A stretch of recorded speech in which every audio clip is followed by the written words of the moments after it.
Hey guys, Charizard here. I thought for this video it would need a bit more explanation, so I kind of want to do a little bit of a voiceover here instead of just putting everything I wanted to say in the description. So yeah, these are all of the scrapped voice lines that I have recorded for the Charizard arc finale, the scrapped version that never came to be. So enjoy. I'll have a little explanation after each section. After each section and or after each voice line. So yeah, sit back, relax, and enjoy. This might be a bit.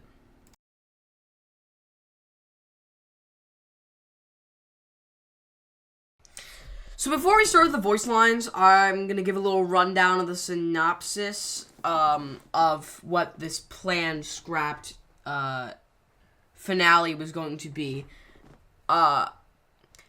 Now, there is no storyboard for this event. I have not storyboarded anything from this entire thing. This has all just been straight from my mind to the editing program. So none of this is down, except for anything that was animating when I released the finale, canceling the series, basically. That's anything that was left will probably be up soon, but this finale was something that wasn't actually worked on yet. It was just an idea. So the synopsis is that after months of planning, Charizard and Sun would go to the closet and find a way to open it, finding a bunch of people. They would find every single collab person I've worked with, and I believe that's it. For a reminder for anyone, that would be Michelle, GG Game Playtime, Greninja, Bucket. Those are the only people that you guys knew about. There were plans to add Charlie from the Mad Dogs and my first collab person, Monkey something, to the closet for the finale. Yeah.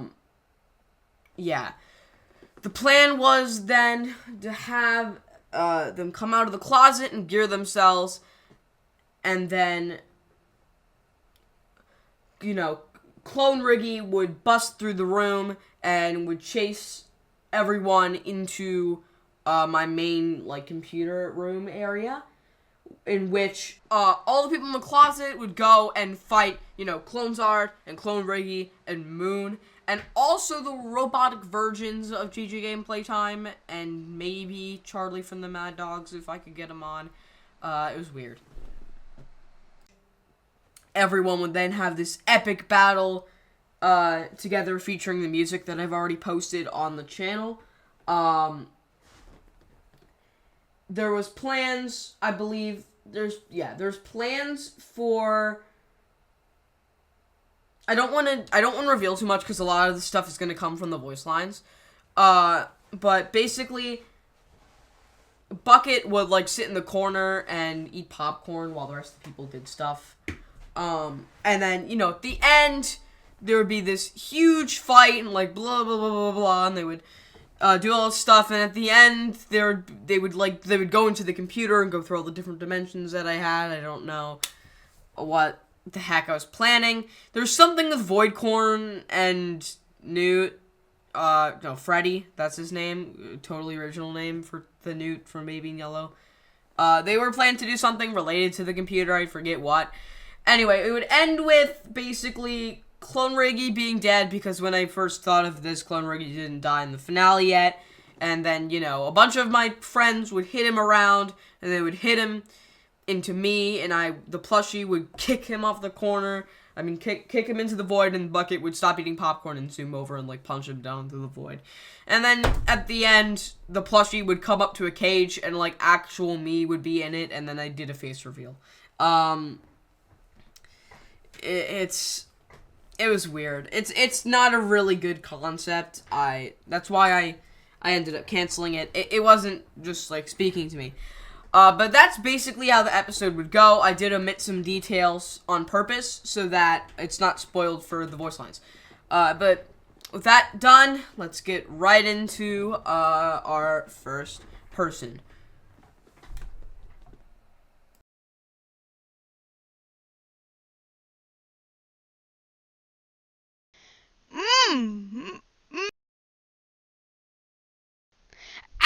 Why would you do that?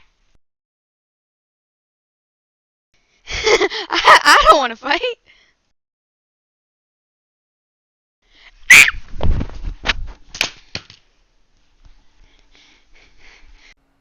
So this is Michelle. She was one of my friends who first collabed with me in a random Project Playtime video in around the time of Shorts War Season 1. It was the only collab video that she ever did with me. But yeah, she was my second collab ever, but she was the first one to be related to the Shorts War stuff and everything. The Charizard arc and Shorts Wars, whatever. So yeah. So, most of her voice lines aren't very interesting, except for the last one. The last one has a bit of a story. But the first three are just something that all three of the people who have recorded voice lines share. The fourth person, Bucket, does not have any recorded voice lines, so they are not going to be featured in this video.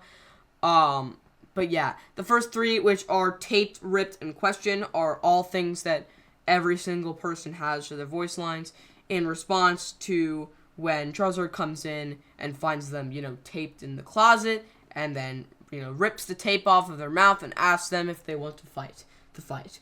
And obviously here Michelle says no. And the reason that I have that is because Michelle is the only one who isn't represented by an image or character or anything. She wasn't represented by anything, and during the process, I was like, wait, how are we going to implement her? And I was like, we should do a stick figure, but I didn't want to do a random stick figure for the entire time. So, that's when I said, it would be really hard to do Michelle, so let's just, kill her in the first 5 seconds of the video. So basically what's planned to happen is Michelle is going to, he's going to say, he's going to ask everyone if they want to fight. And everyone would say they want to fight, and then Michelle would say no, and they're like, okay, Michelle, you can leave. And the plan was, Michelle would run down the hallway, and then Clone Marie would be there and hit her with a hammer, thus the name Hammer, and she would die. And that's her entire character. Because, she was one of the first ones, but she never really, had anything outside of that. Bucket had a bunch of collab stuff with me, where we worked out that Clone Zard and him were kind of buddy-buddy, and, Anthethist had a bunch of stuff working out, stuff in the closet and everything, and even Greninja, I don't think he had really many moments, but he at least had 2 collabs instead of 1. But Michelle only had a single collab and wasn't very integral to the story, so the plan was just to kill her off. However, we probably wouldn't have killed her off if we made a decision, I don't know why I'm saying we, but when I was going to make the Mexican Food Factory, send-off video, which I did make, but, it's still sad to me. Can't find any other good Mexican restaurants in my area, except for Pancheros. That's pretty good. In that video, Michelle was supposed to be in the background and, talk about stuff. She doesn't know about the restaurant, and it's supposed to be the bit that she doesn't know about the restaurant and stuff, but, by the time we got around to setting everything up, she had to go, and, then I just made the video. So, that made her a very unimportant character, and that's why we decided to kill her off in the finale. However, this finale didn't happen, so I guess canonically she's been set free back into the world. You never really see what happens in the closet. Technically, that's what happens, I guess. Don't quote me on that. Yeah, so let's move on to the next character.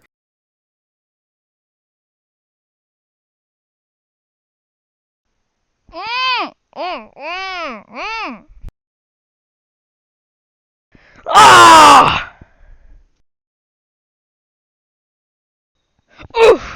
Ah! You just got Greninja'd. Did you know Circus Baby is possessed by Charlie? Nee, naughty boy. So Greninja is a friend who collabed with me in the Halloween special from 2023, and a now unlisted and unviewable Team Fortress 2 video, due to reasons that I will not be explaining right here. Greninja first entered the closet during or after the Halloween Special 2023. There was actually supposed to be a scene in which Greninja on actual Halloween night, since the actual haunted house part wasn't actually on Halloween night, and he would have come up my stairs into my closet, and that's how you would know he'd be locked in there. However, due to time constraints and, being raining on Halloween in my area, he had to go home.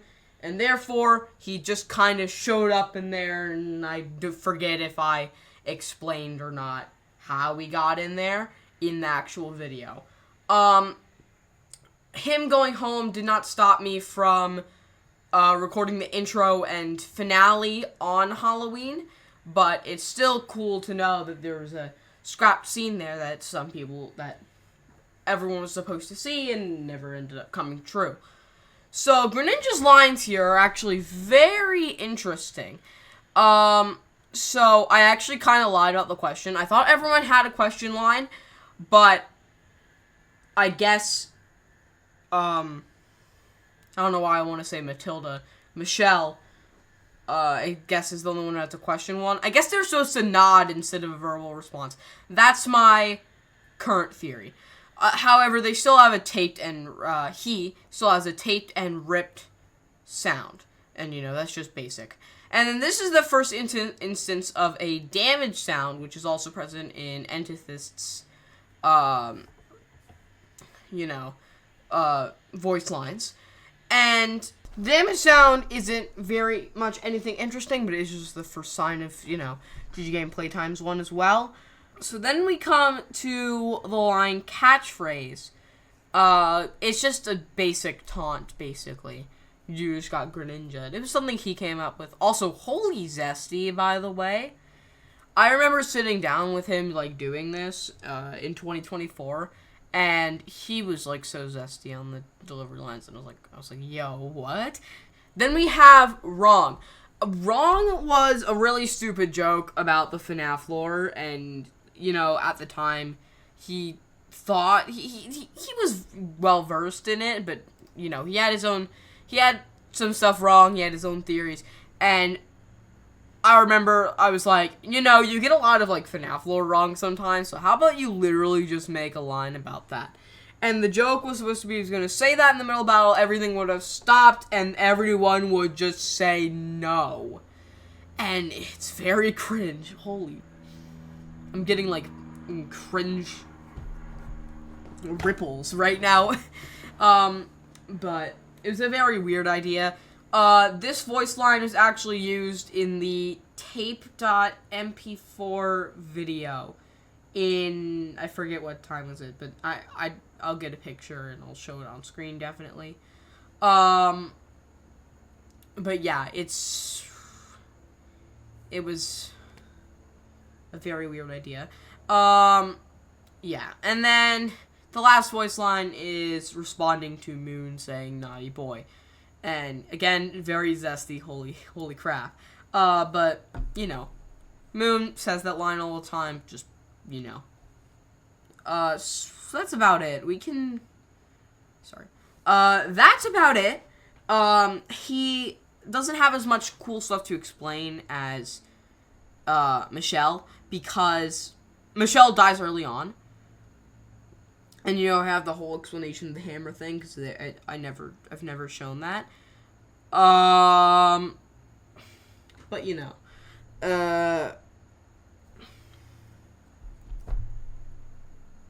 so yeah, we can move on to the next and final person with voice lines from the scrapped finale.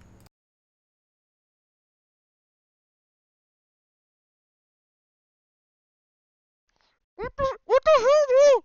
What the? This looks nice. Bro, as bad as one purpose, bro, imagine, bro, you have no skill. You won't beat me, but you can try.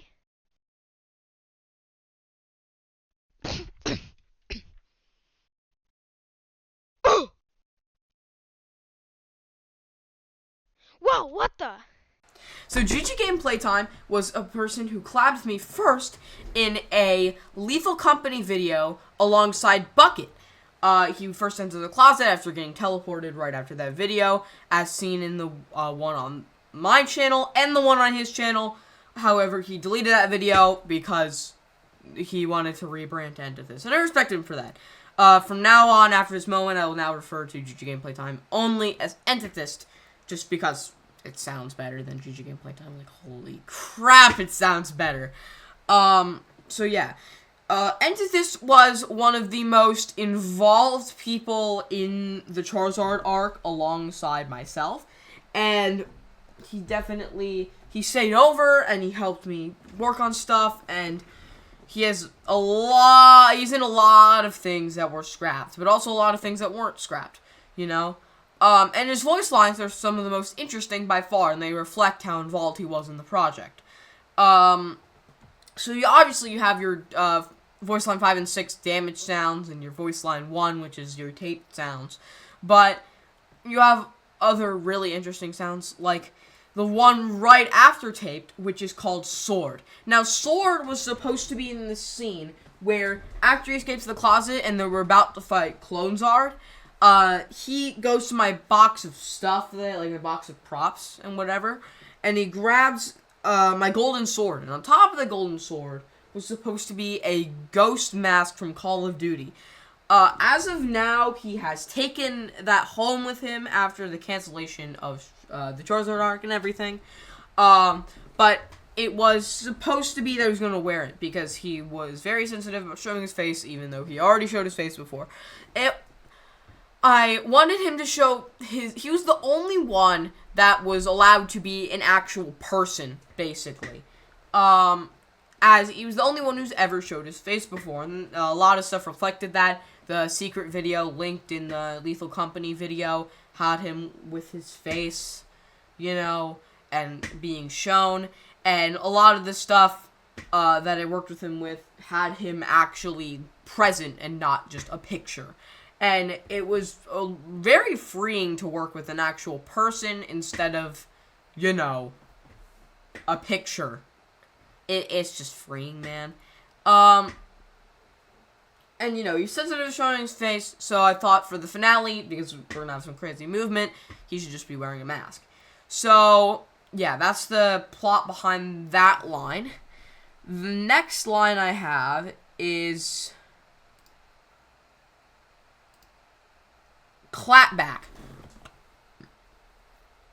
It's something about, I believe it was a scene where, you know, he's fighting really wildly, and he was going to, you know, be like, how do I phrase this? He's going to be fighting with his own robot. Now, his robotic part, as I stated in the intro, basically, is something that I kind of did with him. I told him that that was going to be the canon version if he wanted to make his own content. And because, like, I told him that he should be a clone, and then he said, I don't want to be a clone, I don't want to act like a clone. It's like, okay, well then you can be a robot because you act like yourself and just, like, sometimes, like, have, like, a little, like, glitch. And he was like, okay, and, like, sometimes I would go on his streams and I would just type in the chat, like, yo, how's my robot doing? How's my clanker doing? Clanker wasn't a word back then. And yeah, he would kind of get mad at it. But basically the whole thing about the clone, the robot, is like, you know, it's talking about its purpose is to, like, replace him, and it's like, oh, failing at your one purpose is crazy. Or maybe it's to clone Reggie, I forget. And then there's Taunt. It's a taunt. And lastly, we have Reaction, and I forget what this was for. I believe this was for when the thing with, I've mentioned earlier, with Voidcorn and Freddy pulling everyone into the computer to do stuff. I'm pretty sure that's it. But yeah, those are all the voice lines I have recorded and stuff on them, you know? so we can finally move on to the conclusion. So, before I end this video, I just wanted to say thank you for Michelle, Greninja, and Entithis for recording all these lines in late 2023 and various times in 2024. And I'm sorry that you never saw these lines ever be used in an official, more edited, more crazy, more, like, natural piece, instead of, like, in a scrapped video. I especially wanted to thank Entithist for being really involved with the project, and you'll see him in one more scrapped video after this. But yeah, go subscribe to his channel. Don't go subscribe to GG Game Playtime because he doesn't like that channel, but go subscribe to his GG Game Playtime Live channel, probably. So yeah, go subscribe to GG Game Playtime Live and go subscribe to Entithist. I'll link them in the description below. But yeah, thank you all for recording and recording these voice lines and collabing with me and all this stuff. I'd also like to thank Bucket as well for hanging out with me and collabing on a lot of stuff as well, even if he didn't have any recorded voice lines to show. And lastly, I want to thank you guys for watching this entire video and listening to all the scrap stuff I had planned for this, and for watching the Charizard arc and enjoying its really wild and confusing lore that I forgot half the time. If you enjoyed this video, please like and subscribe, and watch all the other content that I make and all the content I'm going to make in the future. And while you're at it, go check out my other channels. My main channel, Charizard Plays, has all the gaming stuff on it, and has all the original versions of the stuff that I mentioned in this video from the Charizard arc, whatever stuff. My Freddy and Friends channel, which is where my Gary's Mod show, Freddy and Friends Wacky Adventures, is going to be posted. My collab channel with Bucket, called Flaming Bucket 87, where I'm posting object show content. And be on the lookout for stuff on my other channel called Zardix. We're working stuff out with that. I'm working stuff out with that. So yeah, hope you enjoyed, and yeah, Charizard out.